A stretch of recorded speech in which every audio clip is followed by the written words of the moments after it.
आप सभी का स्वागत है एजुकेशन हब की एक और नई वीडियो पे। साथियों, आज का जो अपना टॉपिक होगा वही जो पहले टॉपिक चल रहा था एग्रीकल्चर, जिसके 20 क्वेश्चन मैंने ऑलरेडी पहले सोल्व करवा दिए थे। आज मैं अभी इस वीडियो में मैं सोल्व कराऊंगा 20 आपके और मोस्ट इंपॉर्टेंट क्वेश्चन।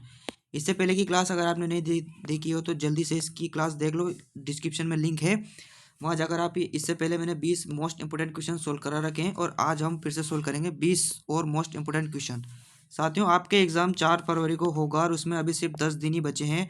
तो 10 दिनों में आपको बहुत अच्छी तरह से बहुत ही क्वालिटी क्वेश्चन ही पढ़ने हैं। तो हमारी क्लास में बने रहें, चैनल को सब्सक्राइब जरूर कर लें, क्योंकि आने वाले 10 दिन के अंतर्गत मैं आपको बहुत ज़्यादा क्वालिटी क्वेश्चंस यहाँ पर बताने वाला हूँ, इस चैनल पर अपलोड करने वाला हूँ। तो चैनल को जल्दी से सब्सक्राइब कर लो। ठीक है साथियों, बढ़ते हैं अपने क्वेश्चंस की तरफ। क्वेश्चन है, कुफरी पुखराज कुफरी शीतमान कुफरी अलंकार किसकी किस्में है? आलू, मूली, बैंगन, गोभी।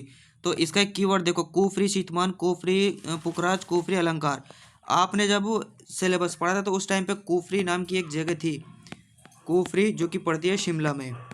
कुफरी शिमला, जहाँ पर एक फसल है वो है आलू, जिसका उत्कृष्ट केंद्र पड़ता है कुफरी शिमला में। तो जहाँ से किस्में निकाली जाती है आलू की, वो है कुफरी अलंकार, कुफरी शीतमान, कुफरी पुखराज। यानी कि ये जो किस्में हैं ये है आलू की। ऑप्शन नंबर है इसका करेक्ट आंसर। ऑप्शन नंबर है इसका करेक्ट आंसर। नेक्स्ट क्वेश्चन है, पुष्कर किसकी खेती के लिए जाना जाता है? टमाटर, खजूर, गुलदाउदी या गुलाब। तो पुष्कर जो जाना जाता है वो जाना जाता है, ऑप्शन नंबर 4 करेक्ट आंसर, गुलाब।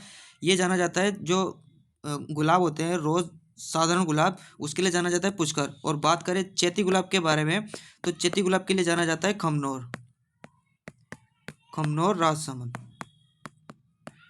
ये चैती गुलाब की खेती के लिए जाना जाता है और यहाँ से एक नदी भी निकलती है, वो है बनास। तो ये दो चीज़ें आपको कमनौर राजसमंद से याद रखनी है। नेक्स्ट क्वेश्चन है, यह एक प्रणालीगत कीटनाशक है, इंग्लिश में इसको बोलते हैं सिस्टमेटिक। सिस्टमेटिक कौन सा कीटनाशक है जो एक सिस्टमेटिक या प्रणालीगत है? तो मेलाथियान, क्विनोलफॉस, क्लोरोपाइरिफॉस या डाइमिथोएट। तो इसका जो सही जवाब होगा वो होगा ऑप्शन नंबर 4, जो डाइमिथोएट कीटनाशक है, ये एक सिस्टमेटिक प्रकार का पेस्टिसाइड है। नेक्स्ट क्वेश्चन है, जिब्रेलिन्स की खोज जापानी वैज्ञानिक ने वर्ष 1926 में की थी, यानी कि किस वैज्ञानिक ने जिब्रेलिन की खोज करी थी? तो देखो ऑप्शन देखते हैं, कुरसावो, एंटोसावो, चार्ल्स डार्विन या इनमें से कोई नहीं। तो इसका जो राइट आंसर होगा वो होगा ऑप्शन नंबर 1 कुरसावो, जिन्होंने वर्ष 1926 में जिब्रेलिन की खोज करी थी और ये जापान के वैज्ञानिक थे। अब बात करें चार्ल्स डार्विन की, तो इन्होंने एक अनुकूलता का सिद्धांत दिया था, आपके सिलेबस में नहीं है, चर्चा करने की कोई जरूरत नहीं है। तो इसका जो राइट आंसर होगा वो होगा ऑप्शन नंबर 1। नेक्स्ट क्वेश्चन है, वाइटिस वेनिपेरा किस फसल का वानस्पतिक नाम है? अमरूद, अनार, अंगूर, बेर। तो देखो वाइटिस वेनिपेरा की बात करें तो वाइटिस वेनिपेरा जो वानस्पतिक नाम है वो है अंगूर का। अमरूद की बात करें तो सीजम गुआजावा, अनार की बात करें तो पुनिका ग्रेनेटम, बेर की बात करें तो जिजिफस मोर्सियाना। नेक्स्ट क्वेश्चन है, गमोसिस या गोदाती रोग किस फसल से संबंधित है? नींबू वर्गीय, बेल, पपीता या आम।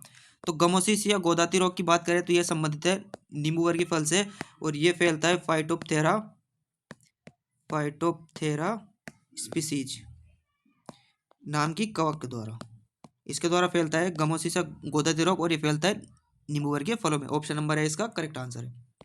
नेक्स्ट क्वेश्चन है, खजूर का वानस्पतिक नाम है? फिनिक्स डेक्टाइलिफोरा, डीरियो जिबेथी, सीजम गुआजावा या इनमें से कोई नहीं। तो खजूर का जो वानस्पतिक नाम है वो है फिनिक्स डेक्टाइलिफोरा, और सीजम गुआजा की बात करें तो ये नाम है अमरूद का। ऑप्शन नंबर है इस करेक्ट आंसर। नेक्स्ट क्वेश्चन है, लिकोरिसिस लिकोरिस को इस नाम से भी जाना जाता है, यानी कि ये जो चार नाम है, ये चार औषधि दे रखी है, इसबगोल, मुलेटी, अश्वगंधा, ये तीन, इनमें से किसका नाम लिकोरिसिस है? तो इसका जो राइट आंसर होगा वो होगा ऑप्शन नंबर 2 मुलेटी, जिसको लिकोरिस भी बोलते हैं। इसबगोल की बात करें तो इससे आपको याद रखना है, एक तो म्यूसिलेज प्राप्त होता है, म्यूसिलेज बीज या भूसी से ये प्राप्त होता है, और इसकी बात करें तो एक रेचक औषधि भी है। अश्वगंधा की बात की जाए तो अश्वगंधा सेपोनिन से प्राप्त होता है, सेपोनिन रेचक औषधि, ये मतलब ये शक्तिवर्धक औषधि है, शक्तिवर्धक प्लांटेगोवेटा इसका वानस्पतिक नाम है इसबगोल का। नेक्स्ट क्वेश्चन है, इसको चाइनीज लेयरिंग, पोर्ट लेयरिंग या मार्केटेज या गुटी नाम से भी जाना जाता है।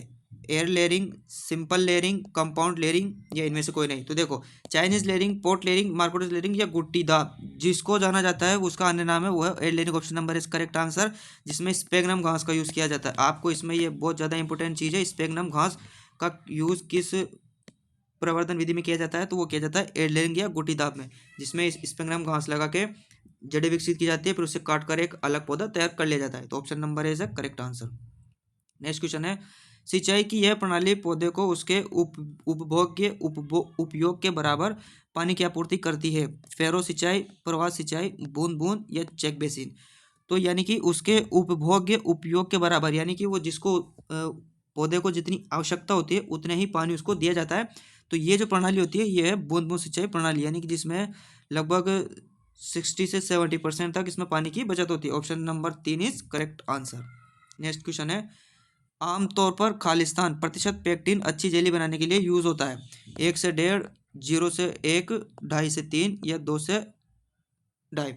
तो देखो, पेक्टिन आम मतलब एक पेक्टिन की अच्छी जेली में पेक्टिन की जो मात्रा होती है वो होती है 0.5 से 1%। Option number 2 is correct answer, यानी कि अगर लगभग की बात करें तो 1% पेक्टिन की मात्रा जेली में उपयुक्त होती है। Option number 2 is correct answer. Next question है, यह फल भारत के लिए स्वदेशी है। बेर, सेब, पपीता या इनमें से कोई नहीं। तो देखो, इन फलों में से भारत में उत्पत्ति स्थान की बात करें तो इसका उत्पत्ति स्थान है बेर, जिसका उत्पत्ति स्थान भारत है। बाकी सेब और पपीता की बात करें, सेब का जो उत्पत्ति स्थान अगर हम देखें तो सेब का जो उत्पत्ति स्थान है वो है पश्चिमी एशिया, इसको एशिया मान सकते हैं, पश्चिमी एशिया, दक्षिणी पश्चिमी एशिया। और पपीता की बात करें तो इसका जो उत्पत्ति स्थान है वो है Mexico, Mexico.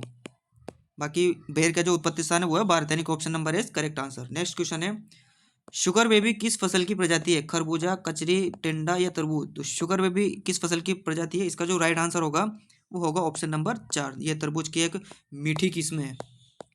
Option number 4 is correct answer. Next question है, प्राइड ऑफ इंडिया निम्नलिखित में से किस फसल की किस्म है। गांठ गोभी, फूल गोभी, लेट्यूस या पत्ता गोभी। तो देखो, प्राइड ऑफ इंडिया जो एक उन्नत किस्म है ये किस्म है पत्ता गोभी की, यानी कि option number 4 is correct answer. Next question है, निम्नलिखित में से कौन सा फल सूखा प्रतिरोधी है। अंगूर, अनार, अमरूद या आम। तो इसका जो करेक्ट आंसर होगा, यानी कि इन 4 फलों में से कौन सा फसल है जो सूखे में भी अच्छी तरह से पैदावार हो जाता है। तो उसका जो राइट आंसर होगा वो होगा ऑप्शन नंबर 2, अनार।